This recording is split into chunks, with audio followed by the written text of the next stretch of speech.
All right, so ready to dive into John Oliver with me. Sounds fun. You probably know him best from Last Week Tonight. Yeah. He tackles some pretty complex issues. Yeah. But we're looking at something a little different today. Oh, His interview on Hot Ones. that's a pretty unique format. Right. Yeah, Talk about thinking on your feet. definitely.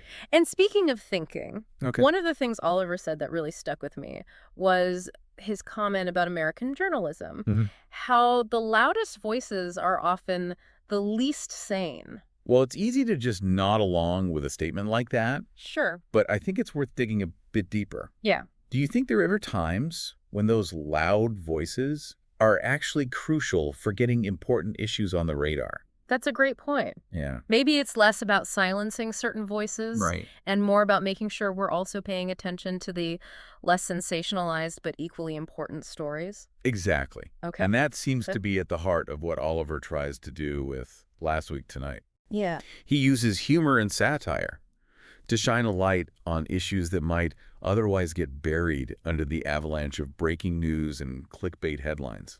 Like when he talked about prison health, Right. an issue that doesn't exactly scream primetime entertainment, No. but has a huge impact on so many people. Uh-huh. It makes you wonder what other crucial topics are being overlooked because they don't fit neatly into a soundbite. Yeah, you're right.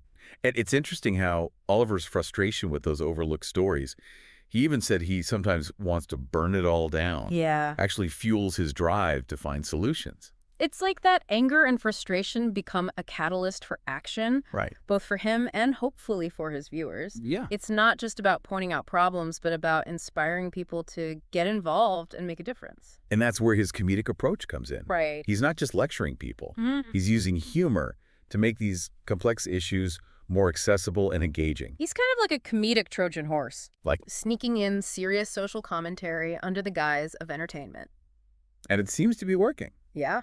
He's managed to build a huge audience and spark important conversations about a wide range of topics. Now, another thing Oliver talked about that really resonated with me was his point about the U.S. being stuck in a perpetual election cycle. It's like we're constantly bombarded with campaign ads and political punditry, Mm-hmm. even when there isn't a major election on the horizon. Yeah, and Oliver argues that this constant focus on the horse race aspect of politics, Nope. who's up, who's down in the polls, Right. distracts us from what should really matter. Yeah.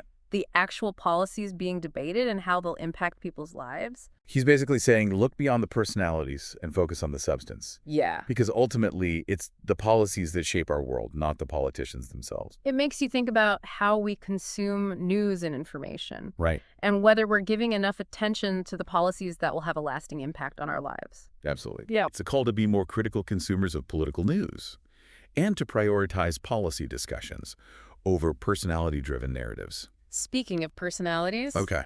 let's talk about Oliver's own comedic journey. Sounds good. He talked a bit about his experience at the Edinburgh Fringe Festival, which sounds absolutely crazy. It's basically a massive arts festival Wow. where anything goes. Okay. You can find everything from brilliant stand-up comedy to completely bizarre performance art. He described it as a free-for-all of artistic mayhem, Really? and even told a story about an audience member threatening to stab him if he told another joke. Wow. Talk about trial by fire. Yeah. It definitely sounds like a wild experience. Yeah. And one that probably helped shape him as a comedian. Mm-hmm. It's that kind of sink or swim environment that forces you to develop thick skin and hone your craft. And you can see how that experience might have prepared him for the world of comedic news, Oh, yeah. where you have to be quick on your feet and able to handle unexpected situations with humor. That's a great connection. Yeah. And speaking of comedic news, Okay. we have to talk about Oliver's time on The Daily Show, Okay. which is a well-known satirical news program that often tackles political and social issues with humor. Mm-hmm. It was really his breakout role in the U.S. He had some interesting things to say about his experience there, Yeah. especially about how being British might have actually made American interview subjects more trusting. That's fascinating. Yeah, he compared it to something comedian Louis Theroux has said about his own work, Okay. suggesting that there's a certain cultural distance or perceived objectivity that can come with being an outsider. It makes you wonder if people sometimes open up more to those they don't perceive as being directly involved in their world. And speaking of Louis Theroux, Yeah. Oliver told this hilarious story about thinking he was going to meet him for the first time, Oh, wow. only to find out it was a surprise birthday party.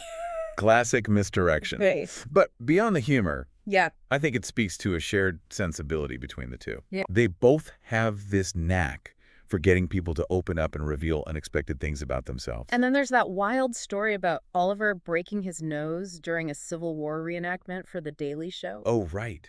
He said even with the injury, Yeah. seeing the producers laughing at the footage made him feel like he'd finally found his place in this world of comedic news. It's like a badge of honor. Yeah. A testament to the unique camaraderie and dedication that exists in that kind of environment. You know, it's interesting to think about how all these experiences, Yeah. from the chaotic energy Yeah. of the Edinburgh Fringe to the fast-paced world of The Daily Show, Mm-hmm. might have shaped Oliver's approach to comedy and commentary. It's like he's constantly pushing boundaries, Right. both in terms of the topics he tackles and the way he chooses to present them. And speaking of pushing boundaries, Mm. his willingness to go on hot ones and endure those increasingly spicy wings speaks volumes about his personality. You know, it just occurred to me. There's a strange parallel between eating those hot wings and tackling complex issues. Okay. Both involve a certain level of discomfort and even pain, Right. but there's also a sense of accomplishment in pushing through it.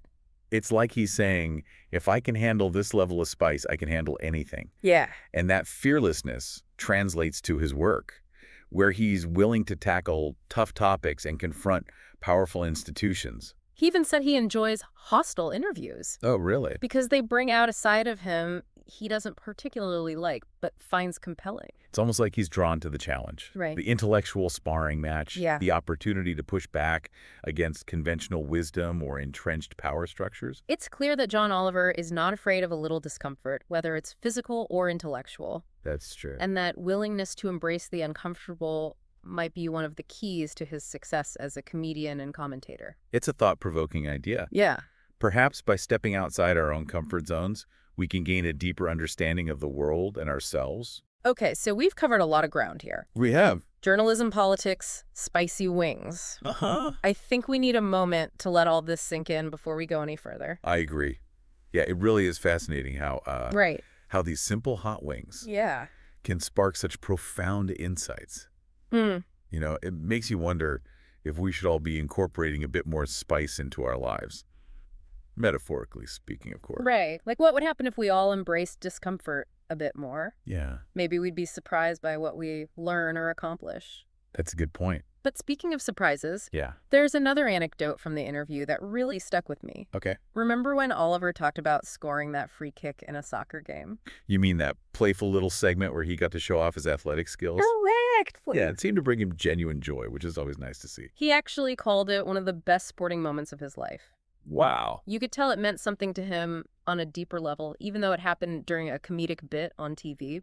It reminds us that even someone who tackles complex issues and dives deep into challenging topics still finds joy in simple things. Yeah. Those little moments of lighthearted fun are important, Right. especially when you deal with weighty subjects day in and day out. It's like finding a moment of pure escapism amidst the chaos of the world. Yeah. But eventually you have to come back to reality, right? Right. And that leads us to the interviewer's final question for Oliver. Okay. Did all his work make him permanently cynical, or did it give him a strangely optimistic outlook? Ah, the age-old question Right. of whether you can expose yourself to the world's problems without becoming jaded. Yeah. What was Oliver's take? His answer was incredibly nuanced, Okay. reflecting that balance of cynicism and hope we talked about earlier. Mm-hmm. He admitted that diving deep into these complex issues can be disillusioning. Sure. Remember when he talked about wanting to burn it all down after encountering those disheartening stories? Right. He clearly feels that frustration Yeah, deeply, but he doesn't let it consume him. exactly. He went on to talk about the incredible people he encounters who are tirelessly working to make things better, Yeah.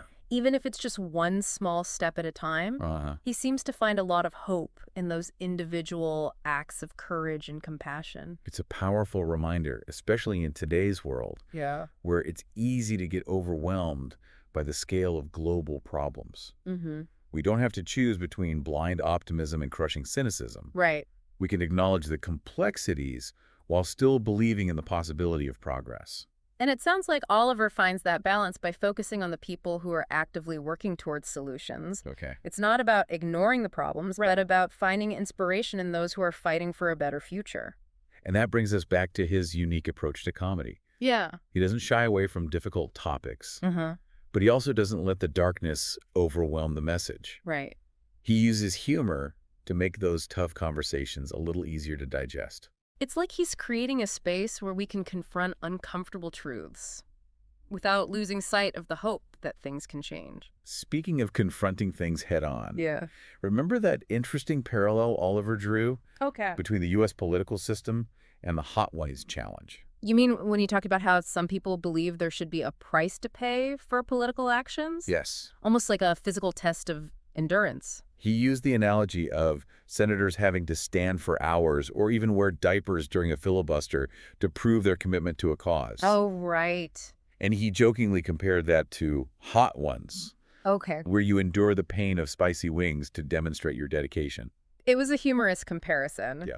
but it also made me think about how we value commitment and sacrifice in different contexts. Like, what does it really mean to stand up for something, whether it's a political ideal or simply the ability to handle a plate of fiery hot wings? It's a playful way of highlighting the often arbitrary ways we assess dedication. But perhaps there's something to be said for enduring a bit of discomfort to prove your point or achieve a goal. Maybe it's not about the discomfort itself, Right. but about the willingness to push through it. Yeah. It shows a certain level of resilience and determination, Yeah. whether you're facing down a political opponent or a plate of scorching hot peppers. It seems like Oliver embodies that spirit in both his life and his work. Yeah. He's not afraid to challenge himself or those around him, Right. and he's always willing to push the boundaries of what's considered acceptable in comedy and social commentary. It's inspiring, really. Yeah. It makes you think about what you're willing to endure for the things you believe in. Absolutely. But before we get too philosophical, Okay. I want to bring up one more point Oliver made that I found particularly insightful. Okay. I'm intrigued. What stood out to you? Well, toward the end of the interview, he was asked about books he'd recommend. Okay. And he mentioned Say Nothing by Patrick Radden Keefe, Okay. which is about the Troubles in Northern Ireland. What's so interesting about that is how it connects back to what we were just saying Yeah. about discomfort. Mm-hmm. You know, that book doesn't shy away Right. from the complexities and the human cost of conflict. It's not a light read. No, not at all. And it's not even directly related to the kind of work Oliver does. Right. But I think it shows a deep appreciation for well-researched storytelling Yeah. that grapples with difficult truths, Mhm. which is something he clearly values in his own work. You can definitely see the parallels. Yeah. Whether it's exploring the intricacies of the prison system or exposing corporate greed. Right. Oliver's always trying to peel back the layers and reveal the underlying complexities of a situation. Mm-hmm. He wants you to understand the nuances, not just the headlines. And remember how we joked about being Patrick Radden Keefe? Yeah. If you told me right now that I wouldn't argue. It was such a classic Oliver moment, Yeah. self-deprecating and witty, Mm-hmm. but also highlighting his genuine admiration for the author's work. Yeah, he manages to balance that serious engagement Right. with these heavy topics Mm-hmm. with a lightheartedness that makes him so relatable. Absolutely. He's not preaching at you from a soapbox. No. He's inviting you to think critically and laugh along the way. Which brings us back to your earlier point Yeah. about embracing discomfort. Do you think that's the key takeaway from this whole conversation? I think so. Looking at Oliver's career from Sure. those early days at the Edinburgh Fringe to his success with Last Week Tonight, Yeah. it's clear that he's not afraid to push himself or his audience outside their comfort zone. He's constantly challenging conventions. Yeah. Whether it's the format of his show, the topics he chooses, Right. or even his willingness to eat those blazing hot wings on camera. And it seems like that willingness to embrace discomfort Yeah. is what allows him to connect with people on such a deep level. Uh-huh. He's not afraid to be vulnerable, Right. to show his own struggles and uncertainties. And I think that makes his insights all the more powerful. It's a reminder that true growth often comes from those moments when we're challenged, Mm-hmm. when we're forced to confront something new or uncomfortable. Maybe that's the ultimate lesson we can take away from John Oliver. I think so. Whether it's facing a plate of spicy wings or tackling a complex social issue, a little discomfort can go a long way. Well said. It's been a fascinating journey into the mind of John Oliver, It has. exploring his unique blend of humor, insight, and that fearless pursuit of truth, no matter how uncomfortable it might get. Thanks for joining us on this deep dive. We hope you learned something new or at least had a good laugh along the way.